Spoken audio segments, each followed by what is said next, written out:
Welcome, people, citizens of TNP. Today we have the speakers, British and Vapia and Syca with us. So thank you very much for having me on. It's a pleasure to be here. All right.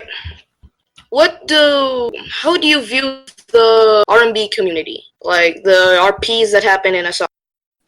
Well, SR is the role-playing map for the R&B side of the TNP community, for those who are not aware. It is based on the Ace Combat map, and it is updated every Friday. So if you want to join it, there's your chance. SR has quite a diverse range of RPs, ranging from solo RPs to do with magic to conflicts and diplomatic summits.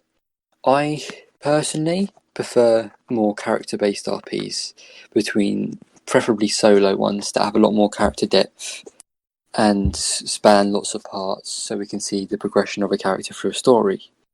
However, other people like Vapia currently is in a conflict RP with M, who is Sawtooth Badlands. Hopefully I remembered that right.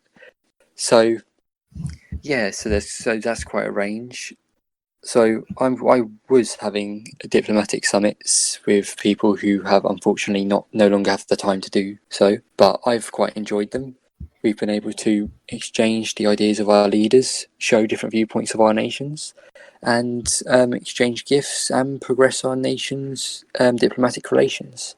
And that's just one type of RP. I'm going to pass you over to Syca now for about conflict RP. So, conflict RP. Well, it can vary quite greatly, like with how people wish to do it, because there is no real set way to do a conflict RP that we have, as it's very hard to decide how people are supposed to RP a certain thing without restricting their ability to choose what they want to write and how they want to write things. But of course, this comes with its own set of problems of being hard to keep track of and can get kind of chaotic from time to time. But it's generally works out. Yeah, looking at the R&B, most of our conflicts actually are RP conflict. And though many people, especially the new ones, make poor RPs and they're not really aware of the God Mode treaty we have related to friendly, most of the RP out of the people that are already on SR and already are used to being put in these types of situations make pretty interesting stories, fascinating ones that you want to read more and more and more and more of, which is a good trade of the R&B, because as you can usually see a lot of these wars going around.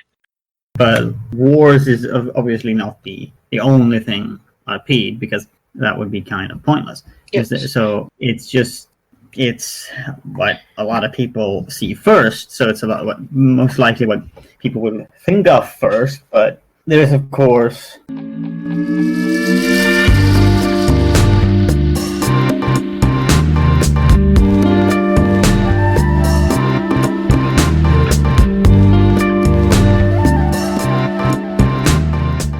R&B RP that everything doesn't have to be fully logical or sensible in every sense of the imagination. Like there is a very large amount of imagination you are able to employ into your RPs.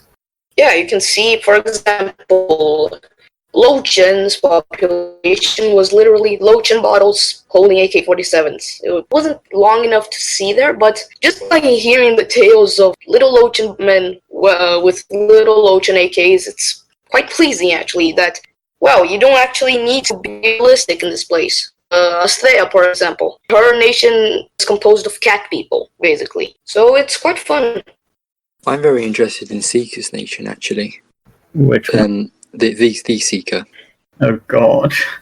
Let me just think for a moment. So no, that's like a whole podcast in itself. Yeah. Next up.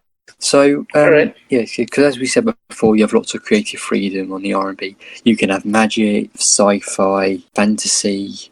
You can have Nikos. I don't know how you pronounce the word. You can have your own fantasy creatures. Like some people have got dragons, griffins, sea monsters. You can have all of that within your own kind of nation to make your nation how you want it to be, instead of being given a set line of rules that you have to follow to make your nation. Like, instead of being told, well, you're here, you've got to be like South Africa. Or you're here, you've got to be like Japan. We allow people to have such creative freedom in their world building on SR to create their nation, to have the climate they want, the government they want, to have the kind of culture that they want. Basically make the nation how they want it to be, instead of being forced to make it like how others want it to be. So, for instance, my nation I have two nations, but I'm going to talk mostly about Krinslo, since that's my main nation. Krinslo is a very British-inspired nation. However, I also took a lot of influence from Tales of King Arthur, with how I made my hierarchy, with you having a round table at the top, basically being kind of like the equivalent of a parliament. And then you have the monarch, who is followed very closely by druids, kind of like how you had Merlin and Arthur, and they kind of have a very close relationship, is kind of how, and those three, the druids, the monarch, and the knights, have a very close relationship, and that is how the country is run. Although I did take influence from modern Britain and have a parliament for a elected representation, which acts as the main advisors to the monarch. That is kind of the gist of my political system. And then you go into culture. I'm very British inspired because, well, I like British things. But I also have some fantasy stuff, like I made up my own religion based off of Celtic mythology and Norse mythology, which was both a very tiring experience to do, but a very satisfying one to finish. And that's the kind of world building that I want people to do, where they create something for themselves instead of straight ripping off stuff. I've been trying to make it more unique, my nation, over time. But I want more people, instead of just saying, I'm going to have Christianity, boom, I'm a Christian nation. They go, actually, I'm going to make my own religion inspired by Christianity.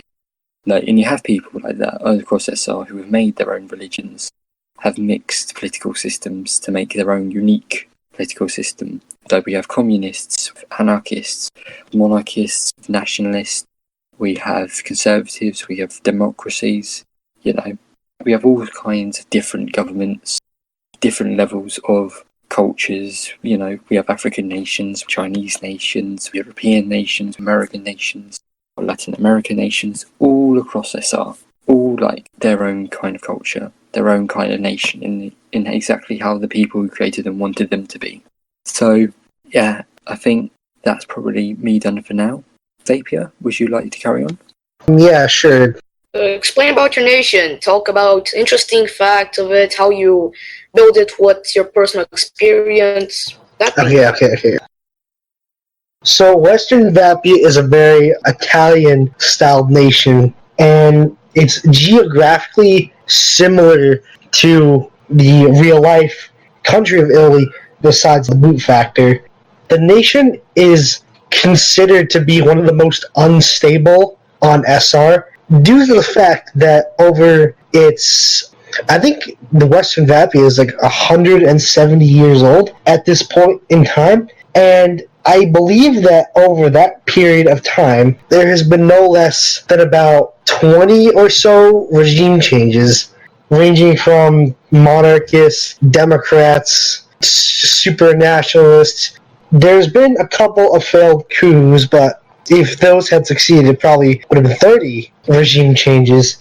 No communists have ever taken power. That is the only ideology that has never fully slipped its grasp on the nation's government. And Western Vapia is currently a absolute monarchy that is about to transition into a constitutional monarchy due to the new king Amadeus, who is a liberal taking power after the old king suffered a severe stroke and basically is almost dead at this point. Western Vapia is a large country based on the continent of Russia, which is the coldest continent that is not what do you call it, Glacia, which is a Strangereal version of Antarctica. And the country has 265 million people, but most of these people are colonists who are packed into slums. So the nation is not necessarily developed, which parallels the actual country of Italy, which is considered to be less developed than most of its European counterparts. Compared to the rest of the nations on Verusa, Western Vapia is probably the least developed, besides Tannenbaum, which is a republic, which is all the way on top. Western Vapia has, in its history, it's been disunified twice. The first being the Vapian state, which was in the 1700s, and then it was reunified in the 1800s, and then in 1841 it was re-disunified when the ruling republic at the time was split by socialist and nationalist. Sort of like a modern-day Spanish Civil War, except there was no conclusive outcome in the immediate aftermath of the breakout. Then, in 1861, the country was reunified when the western half of the nation, which had turned from a republic into a monarchy, reestablished the Vapian state. Nice story. Spoiler alert: Mussolini died about 8 times there. I just wanted to point that out. Good. Technically, he doesn't exist anymore because I've written him out of canon. Okay, so I guess it's my turn. My country is Greater St. Paul. It's mostly based off Brazil. I had to do some weird shenanigans to mix up its starting lore to SR. So it starts in the 1930s or so in the real world, what you say. There was a civil war between the state of St. Paul and the entire southeast of Brazil against the actual Republic of Brazil. It was hard civil war to win. It took about 5 years or so, but it ended in the southeast winning independence from Brazil. Many years later, with economic changes, industrialization, St. Paul advanced to be one of the strongest nations in South America, together with Brazil. In 2006, I made a World War III, let's say, which was pretty complicated. I have a fact book. I really just want to get to a start at this point. In 2018 or so, there was a collapse of the world, about a nuclear war, many EMP blasts, the internet was broken, and the population had to go underground in bunkers. And for many years it stayed like that until 10 years they went up, and it was a completely different landscape from when they had went down to the soil 10 years ago. Re-exploring the land, they discovered that geography had changed a lot, and where Brazil was supposed to be, there was sea. To the east were gigantic mountains and seemingly more land. Then comes the part where there was supposed to be Yakuvani, that was Loshan's second nation. He would have colonized me, and I would have been his state for a long time. But since he got removed from Assar, I'm still reworking that stage. After the time where I should have become re-independent, the country is ruled by a monarch called Arthur IV. He, especially their southern neighbor, named the Soviet states of Europe. And then a lot of stuff went down. There was a civil war between fascists and the monarchists. And yeah, that's pretty much it for the history. As I said before, it's pretty heavily based on Brazil. Economy-wise, it's not the greatest, it's not the worst, it's somewhere like an emergent third world. Many citizens lived there after the Civil War, and it's one of the most respected races in St. Paul. There's not much after that, because I kind of stopped RPing, so that's about it. Well, I will take over that now then. So I also, similarly to Brit, operate two nations on the Strangereal roleplay, namely that being the aforementioned Syca and the much more honestly interesting nation of Sartinaynia, which I'm going to talk about because it's the only one I can talk about that will not take the entire night.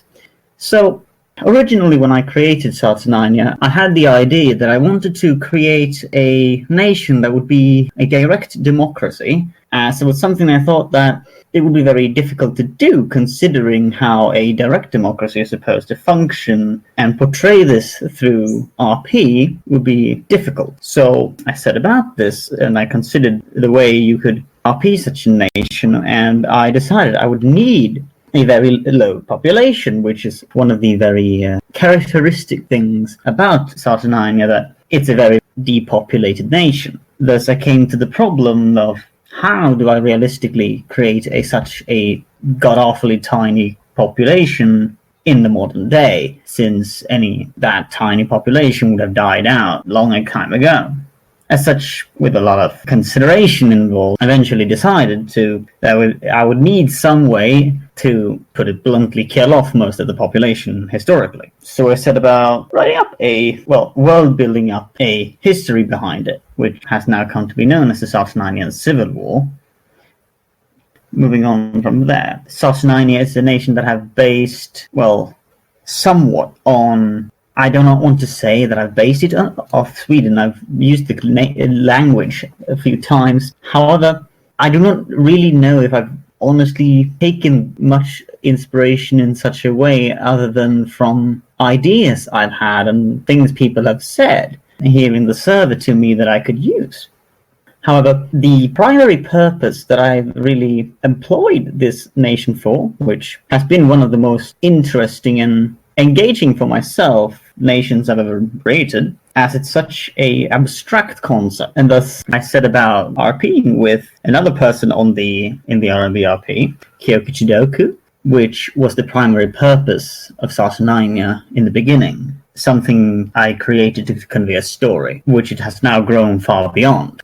Thus, Sartinaynia, to fall back into the subject of explaining Sartinaynia is a very tiny nation, partially recognized state, located on the eastern seaboard of the southern half of the Aenean continent, which is the large continent on the western side of the planet, when looking on the map. It is small and has a population of approximately 77,000 people, which is where the interesting things unravel, that it's very hard to convey a society that lacks everything because it lacks people.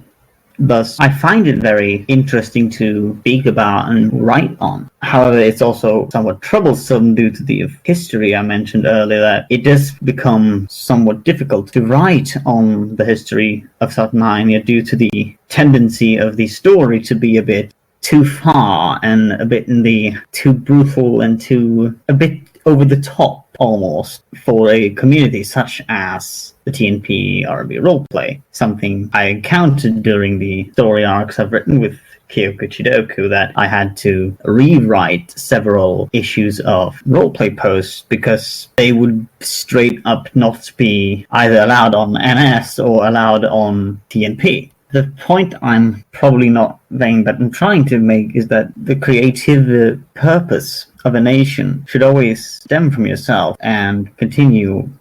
And I lost my train of thought. I think I get what you're saying, like how it should be reasonable within the limitations of what's respectable in an RP community, to not disturb people, but also be able to convey the story and the history and the depth and everything that goes along with it. Is that the kind of thing you're trying to get at, Syca?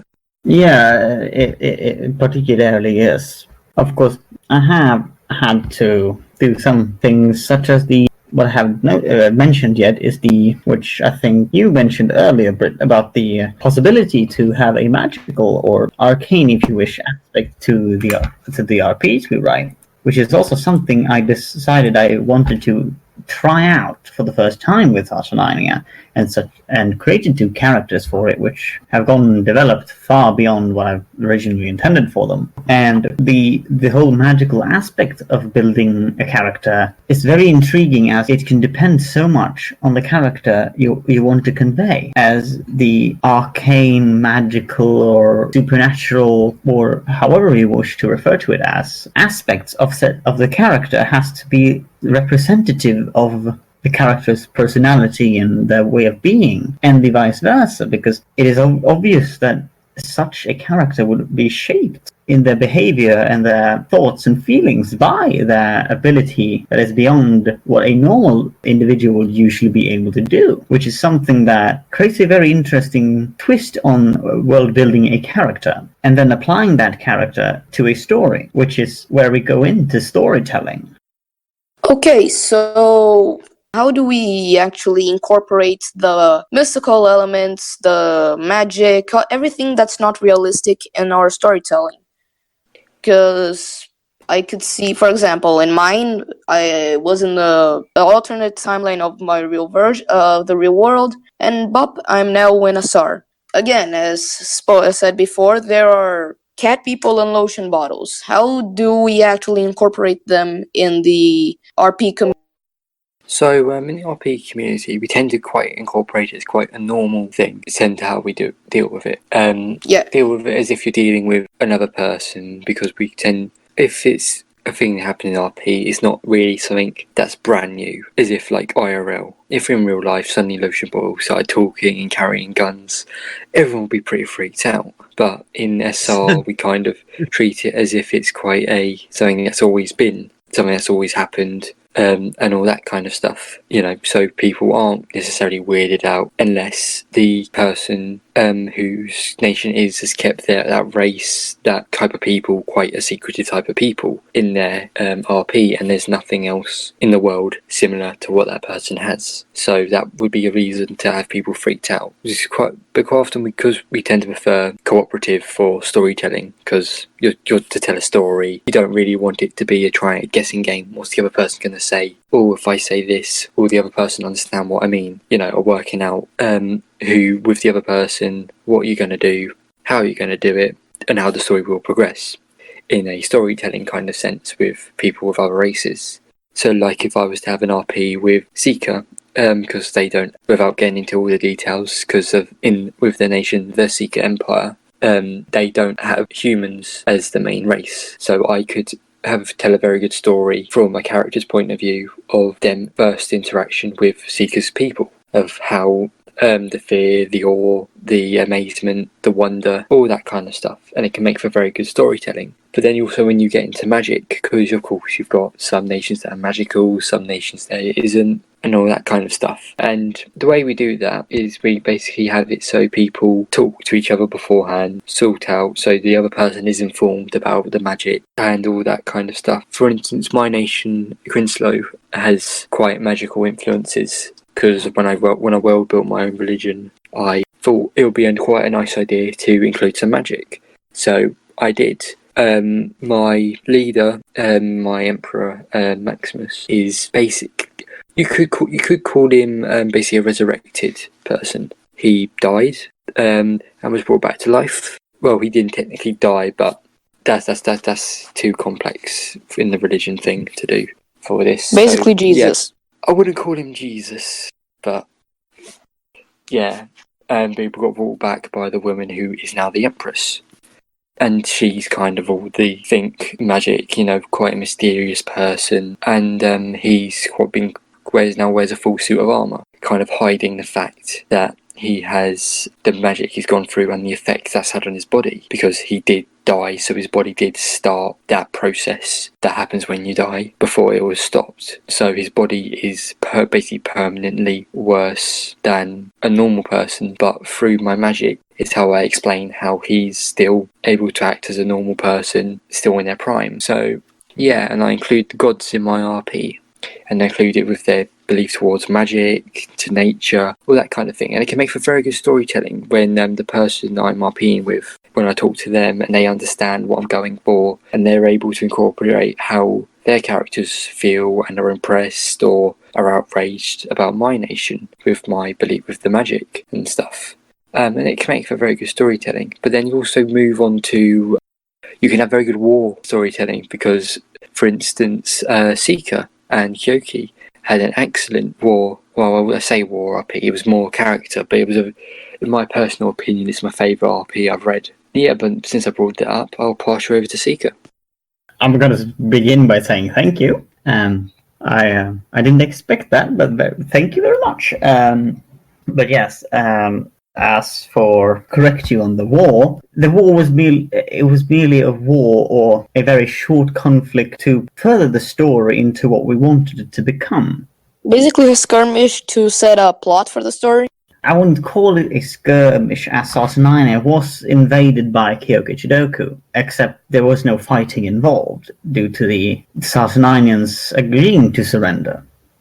Okay. As they themselves understood the suicidal nature of trying to fight, and even then it went back into the world building I've done for the nation, as due to the devastating effects of their civil war 70 years ago, fighting and conflict has been so what is the word for it? It has been so distant. Unthinkable?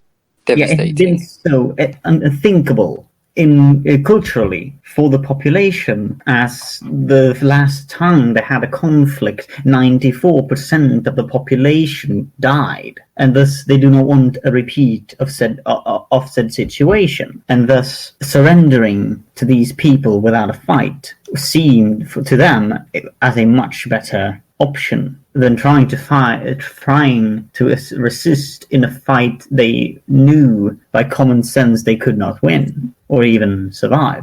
But even then, it was only a small side, decently sized plot for the main storyline, which involved two characters which were eventually going to meet each other and combat each other to further the story further. And it goes on, and it essentially tells the story of Sartinaynia and the interaction with Kyokuchidoku. And the RP itself required a very large degree of cooperation between the two of us, as I do not think I've ever DM'd someone quite as much as I did during those 6 months. We were doing the RP itself. Sorry for that. In the end, as Britt said, the cooperation means that you don't have to worry or guess what is going to happen forward, but a cooperation also has to have has to not be a limit, but you can't go too far, as if you completely set everything that's going to happen before it is written, you lose interest. You decide what is going to happen or what you would like to happen, but then you give the other person full freedom of how they want to get to it and how they want to portray it from their character's point of view.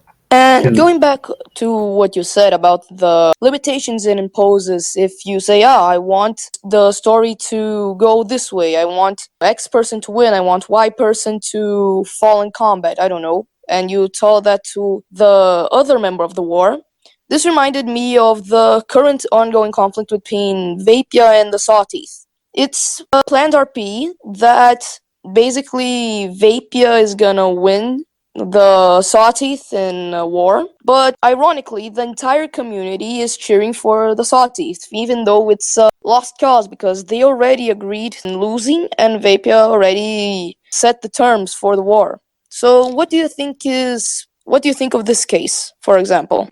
I mean, first off, let's start by saying who wants Vapia to win? That's just a given. No one wants Vapia to win. I take offense to that. Brutal honesty, I like that. I am his. I may be an officer in this alliance, but if Vapia becomes weak, I can become the Deuce. Is that that's the title? Yeah, so I can achieve power for myself. Yeah, that's why I want Vapia to basically be humiliated. But in all honesty, it's quite a good war to read. If any of you haven't read it, I'd recommend you do. And I'll let Vapia give his opinion on his war now. Well, the war, we've had a few planning hiccups with the war. At first I thought the offensive was going to be on the coastal area, but then I found out that no, it was supposed to be an inland area, so we had to do a bunch of post changes and editing and all the other stuff. But the war itself, actually writing it, has been it's been pretty fun writing when I have the time to get around to it. The war itself is it's probably one of the most brutal wars that my nation has ever fought in. Context. We have this thing called the SNN, which is the Strangereal newsreel that it's a local thing that one of the nations on It's SR the African Strand, he writes it, and for the article on the war, I had to give a bunch of stats, and basically the average time that a soldier lasts on the front lines is around 2 to 3 minutes due to the sheer brutality and the sheer strength of will that these Sawteeth soldiers have. It's taken a very large toll on the Vapian economy, as well as on the morale on the soldiers, as well as the amount of soldiers there are. Because we started this offensive out with around 350,000 soldiers, and that's one of the largest armies that Western Vapia has ever gathered in a single place. And we're down to about 275,000 soldiers, and this war has only been going on for less than 2 weeks. So it's one of the more devastating wars. It certainly isn't the highest death ratio that we have ever had, but it's certainly climbing up there. Basically, the Sawtooth forces are supposed to be sort of like a Taliban or like some sort of like guerrilla insurgency group, and they're basically using whatever they possibly can to slow us down. Like in this latest post, if you haven't read it already, in the last post, which was posted about 8 days ago, the Vapian advance into the Sawtooth Badlands was completely and utterly halted because they destroyed one of the most important bridges in the country, which crossed over a river which was like 600 feet deep or something like that. And basically, we can't cross the river that we need to in order to advance. Now, I still need to work out where we can go from there with Mr. Sawteeth himself, otherwise known as M, known to the rest of the community. But basically, it's the most detailed war that I ever fought, and it's really fun to RP it. So if you haven't seen it already, I recommend you go read the posts if you can. The nations are Western Vapia and Sawtooth Badlands, which is hosted by the Black Cathedral. That's the actual NS nation.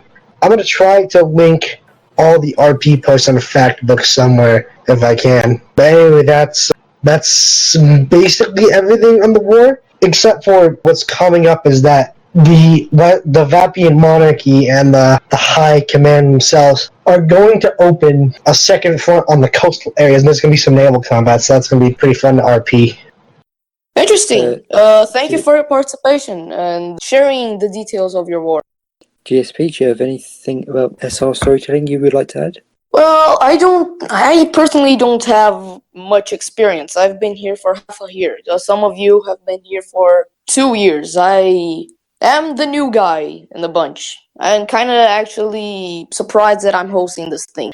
So I don't have many stories to tell, but I think that the more you develop certain aspects of the story, maybe if you develop enough of it, it's gonna be very interesting. Like, wow, I'm following this soldier across the front line. How's the horrors of the war? But if you only do that, I think it can get kind of boring. So in many cases of RP, you gotta be a jack of all trades, changing from perspective, going up and down the ranks if it's a war, going through different views of politicians if it's politics RP or diplomatic RP. You just gotta know how to control it all so that your RP isn't just that one thing and it's over. That guy is known for making soldier view RPs. Does he make anything else? No.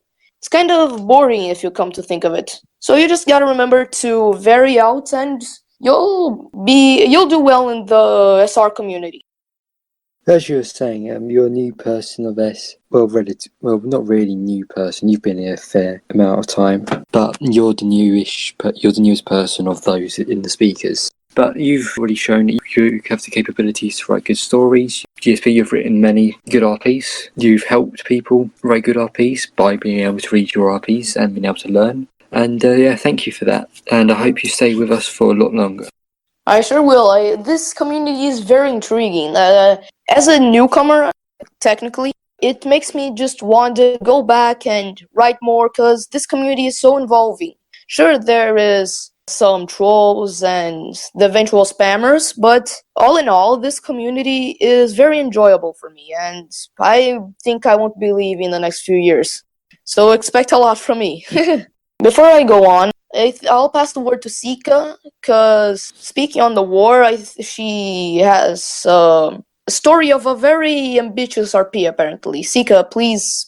We can't really, or I can't really speak about a ambitious cooperative RP project without mentioning the unfortunately unfinished RP that myself and 6 other people undertook in late December and January through February that we refer to as Operation Sekian. It was an attempt to bring together a very large amount of people to write a story that did not involve warfare, but rather a very large character RP corporately written by all of us, that where our characters are trying to achieve a objective that is set out for them.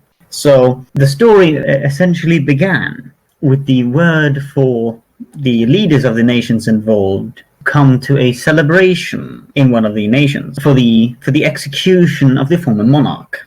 However, this former monarch was the friend of of the leaders of this nation and the ally of them. Thus, they will obviously not want to accept her, which brings the purpose of the story to prevent an execution of someone important to them. So, what we went on to write, in the way we went on to write it, was that the hosting nation, Edwellantin, dictated the pace and the course of the story, with the rest of us writing together in a single large post ourselves as a response and act on the pace and tone and setting made by each post from Edwellantin.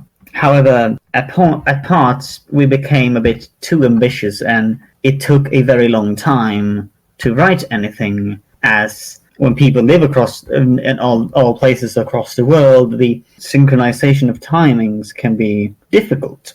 Specifically, Edwellantin lost interest in the RP and unfortunately is not with us anymore in SR, and thus the Operation Sekian ended after 5 posts, which was a very unfortunate situation to occur, but it was still set a stage for something that hadn't really been tried before, and something that is so ambitious and hard to pull off, but I'd really love to see it happen again, and I'd very much enjoy doing it again.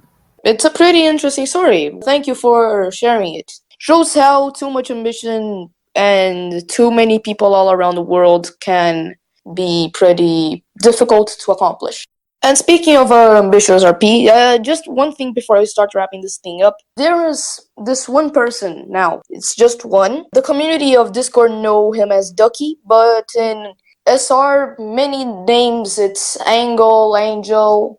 Angle of Charity. Angle... Yeah, well, there's many accounts in different Pacifics, so it's pretty hard to keep track of. So he is doing RP of literal floating cities. He's technically on SR now, but if you look at the map, you won't find him anywhere. That's because he is the first nation that's attempting to make a completely water-based civilization. Mostly, I've made deals with him in Discord, so none of it is canon. But the gist of it is that he's making floating cities, which is already ambitious enough for starters. He made it actually seem plausible, and now he's working on how to make underwater cities plausible. So, as you can see, ambition at its finest, but this time there's not so many people, so I believe he can get it accomplished this time, actually. And I think that's about what we have to say about storytelling and how we make lotion bottles and cat people work in a world. Anybody has something to add, or can we just start wrapping this up? I could start a whole seminar on my religion, but that's a whole 24-hour thing in itself. Yeah, no, I don't think it's gonna be a good idea to post a 24-hour video on YouTube. Let's wrap this stuff up. Alright, so this was the NBS of the SR community. If you want to join, search the nation Pukzovska in the world in the NS site itself. Going to the fact that there will be the current map of Strangereal, the latest version of it. The different treaties we have the God Mode Treaty by Friendly about your limit on the military, so nobody really God mods. The Treaty of Recta Vivere, which is the treaty that you basically have grace period of 1 week before being able to get wrecked by other nations, basically. And many more, many experiences of RP. Go there, there will be how to join SR, and yeah, I'm pretty sure it wraps us up. All the speakers that were here present, to Fiji who helped, who funded this whole idea basically, and see you next time on the NBS. Thank you, GSP, for hosting. Thank you, Fiji, for the idea. And thank you to Syca and Vapia for turning up. You're welcome, and thank you for having me. It's been a good time. Right, folks, then see you later. Goodbye.